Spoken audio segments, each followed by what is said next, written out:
사도들이 성령을 받은 후 담대히 예수님을 증거하였습니다. 그 결과 예루살렘에 사는 많은 사람들이 예수님을 믿었습니다. 그리고 이제 이것을 매우 싫어했던 대제사장들을 비롯한 기득권자들은 우리 이제 사도들을 잡아서 예수의 이름을 전하지 말라고 경고하기도 하고, 그리고 또한 그들을 붙잡아 이제 채찍질하고 다시는 전하지 말라고 금지를 시켰습니다.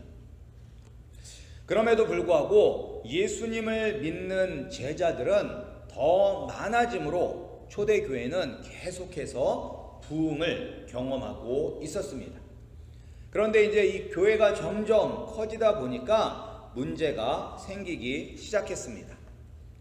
오늘 본문에 나오는 이제 문제가 일어나는데, 이 문제는 교회 안에서뿐만 아니라 사회 곳곳에서 일어나는 그러한 차별의 문제였습니다. 초대교회는 믿는 성도들 가운데 경제적으로 어려움을 겪는 과부들을 돕는 구제사역을 하였습니다. 근데 이제 이 구제사역은 초대교회만 있었던 것이 아니라 구약시대 때부터 있었습니다. 하나님은 항상 이 가진 자들에게 과부와 고아를 돌보라고 명령을 하셨습니다. 그래서 이제 초대교회는 그 명령을 지키기 위해서 이렇게 어려운 과부들을 도왔습니다. 그런데 그 안에 이제 문제가 발생하게 된 것입니다. 이제 과부는 과부인데 두 종류의 과부가 있었습니다. 첫 번째 종류는 그 예루살렘에 있는 팔레스틴 그 땅에서 태어나고 자란 본토박이 유대인들이 있었고, 그 유대인들 중에서 과부가 된 성도들이 있었고, 그리고 다른 한편으로는 이제 이 팔레스틴 지역에서 태어난 것이 아니라 다른 땅에서 태어난 디아스포라 유대인들이 있었습니다. 근데 그 유대인들이 이제 예루살렘에 와서 정착을 해서 살면서 이제 과부가 되었는데, 이 본토백이 과부들은 이제 도움을 잘 받는데 이 헬라파 과부들은 도움에서 이 소외되는 경우가 많았습니다. 이제 왜 이러한 일이 일어났냐면, 오늘날로 이야기하면 이제 개척교회가 갑자기 부흥을 하면서 사람들이 많아져서 이제 제대로 교회가 체계를 갖추어지지 못하였기 때문에 생겨나는 그러한 여러 가지 문제들과 비슷한 상황이라고 볼 수가 있습니다. 이제 이 문제를 해결하기 위해서 처음 초대교회에서 일꾼을 뽑게 되었습니다.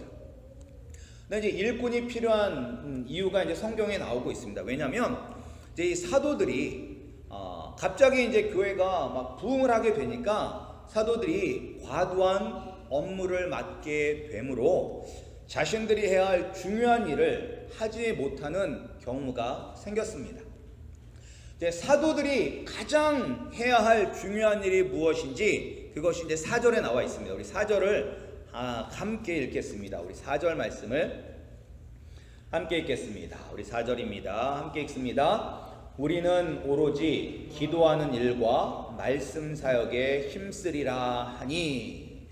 사도들이 해야 될 일은 무엇이냐? 기도하는 일과 말씀 사역입니다.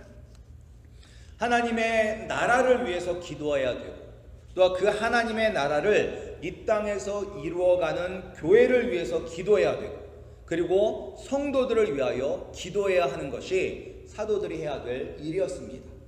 그리고 또한 이 사도들은 예수 그리스도의 복음을 담대하게 선포해야 되고, 그리고 그 복음을 듣고 예수님을 믿기로 결단한 그 새로운 성도들을 말씀으로 가르치는 것이 바로 사도들이 해야 될 일이었습니다. 그러나 그렇다고 교회 안에 이 사역이 기도와 말씀 사역만 있는 것은 아닙니다. 또 교회 안에도 말씀과 기도 사역 외에 꼭 해야 되는 그런 중요한 사역들이 많이 있습니다.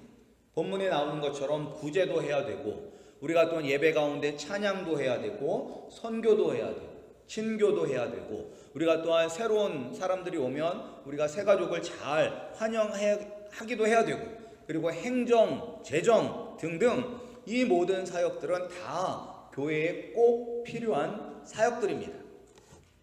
그런데 이제 이런 일들까지 사도들이 하게 되면 사도로서 해야 할 일에 소홀해질 수밖에 없기 때문에 함께 교회를 세워나가는 믿음의 동역자들이 필요하게 된 것입니다. 그래서 초대교회는 7명의 집사를 뽑게 되었습니다.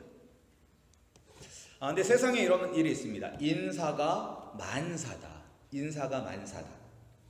그러니까 이것은 사람을 뽑는 것이 가장 중요하다라는 말입니다. 그러니까 이 말은 우리가 어떤 조직의 리더가 아무리 똑똑하고 훌륭해도 혼자서 할 수 있는 그런 일에 한계가 있습니다. 그러니까 자기가 모든 것을 다 할 수는 없어요. 따라서 일꾼을 잘 뽑아서 적재적소에 배치할 때 그 조직이 계속해서 성장할 수가 있는 것입니다. 근데 이 말은 교회도 마찬가지입니다.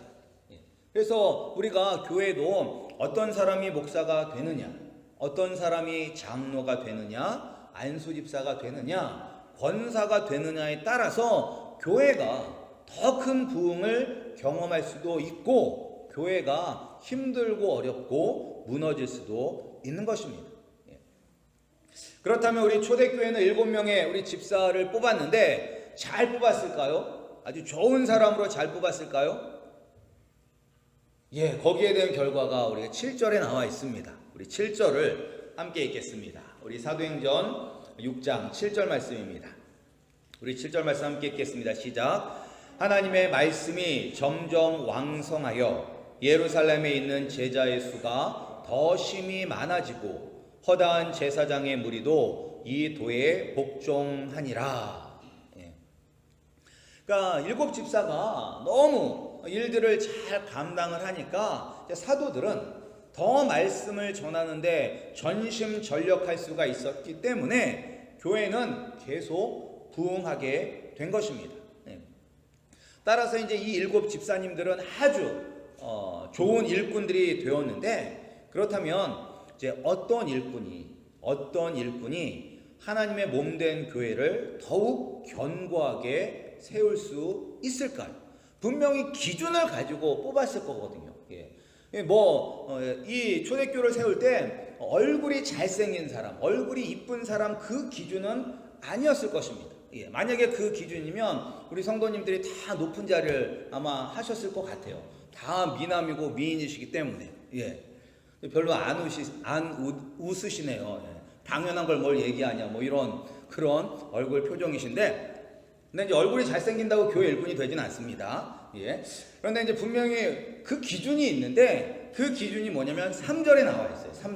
3절에 기준이 나와 있습니다. 우리 3절 말씀 함께 읽겠습니다. 3절 시작. 형제들아, 너희 가운데 성령과 지혜가 충만하여 칭찬받는 사람 7을 택하라.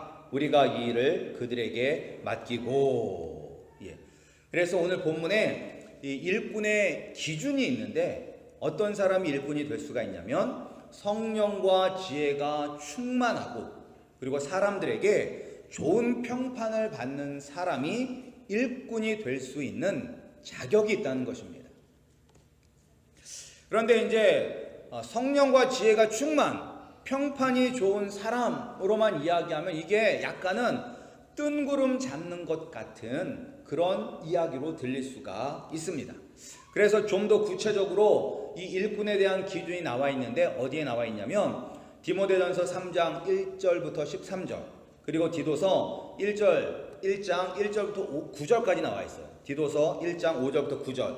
여기 보면 장로와 집사, 그리고 교회에서 일할 여자 성도를 뽑는 기준이 조금 더 이게 더 분명하게 나와 있습니다.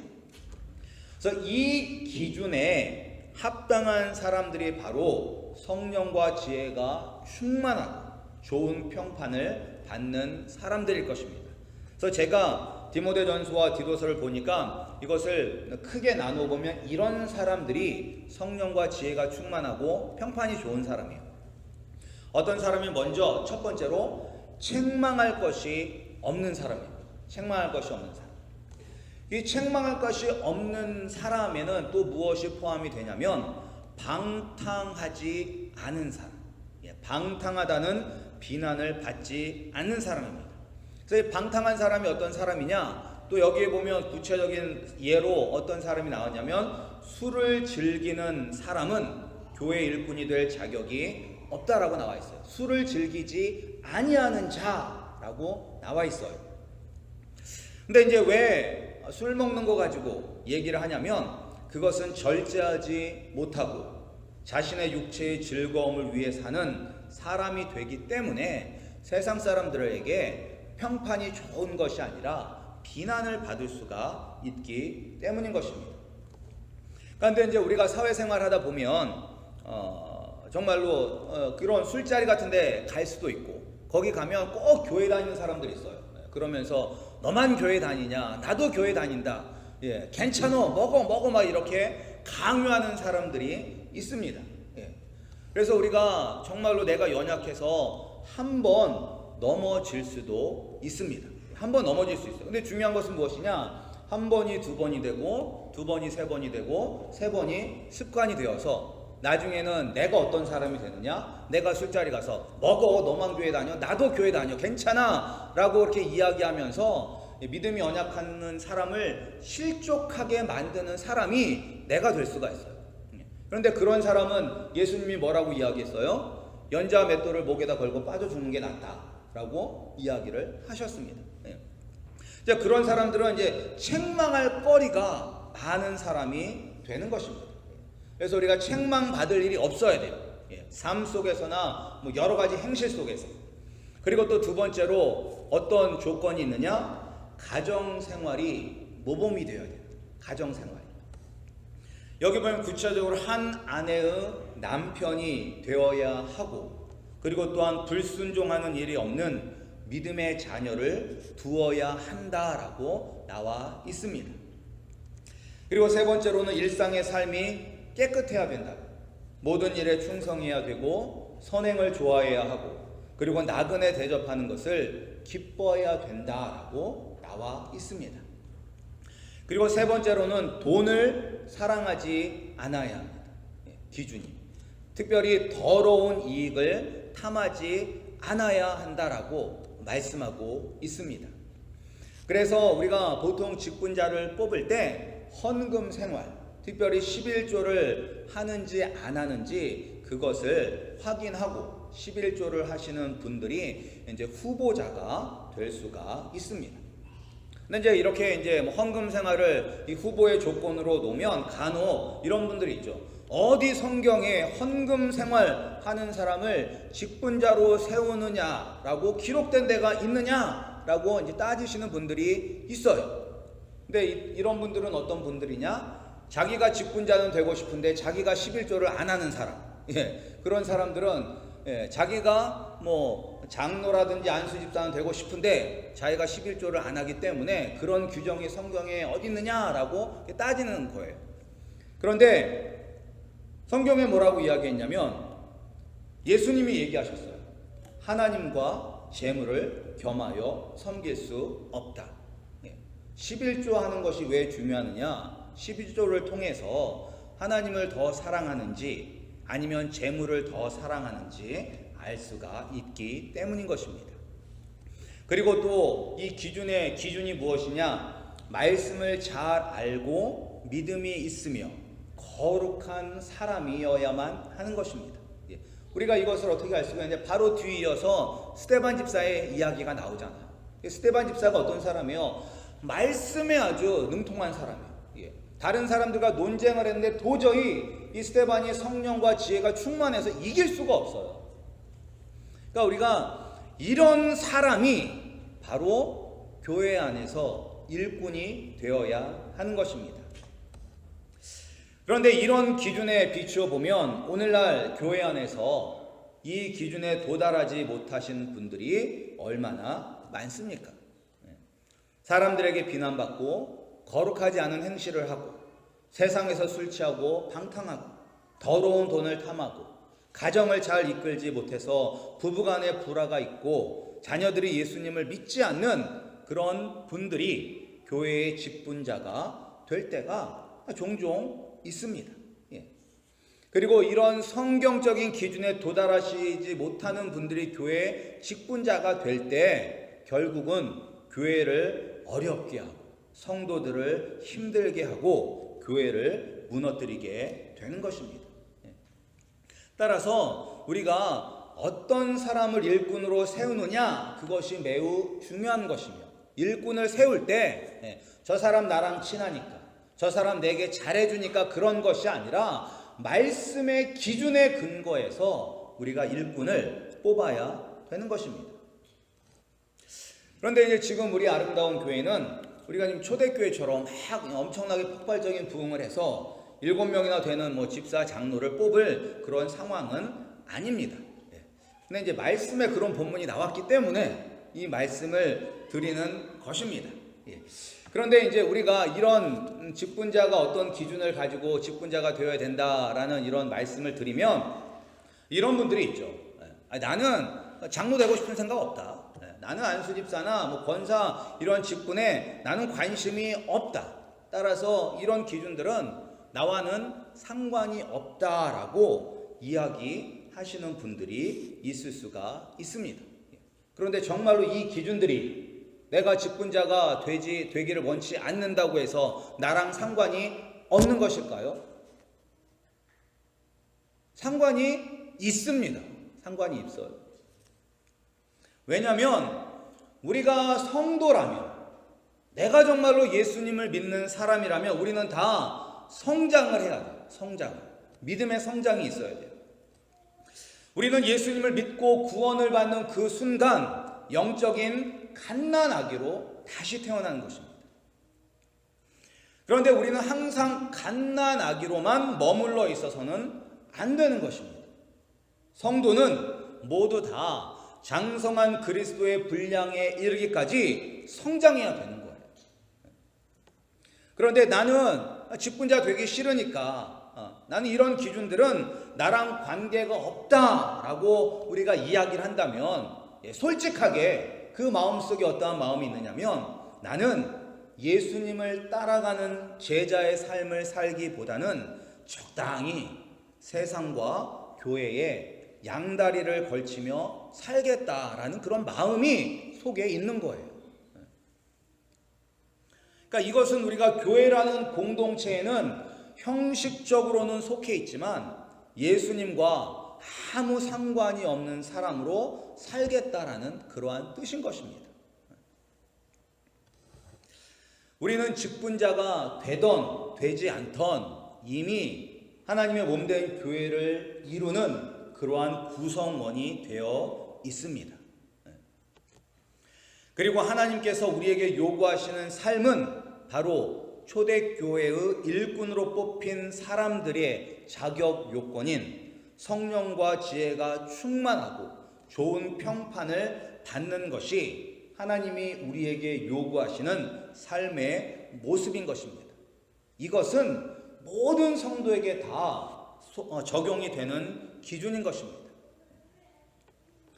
우리가 이런 사람이 되려고, 이렇게 성령과 지혜가 충만하고 세상 사람들에게 좋은 평판을 받는 사람이 되려고 애쓸 때 우리는 조금씩 예수님을 닮아가게 되는 것이며, 또한 예수님의 향기와 흔적이 우리 가운데 남아있게 되어 우리가 세상을 변화시키는 소금과 빛이 될 수가 있는 것입니다.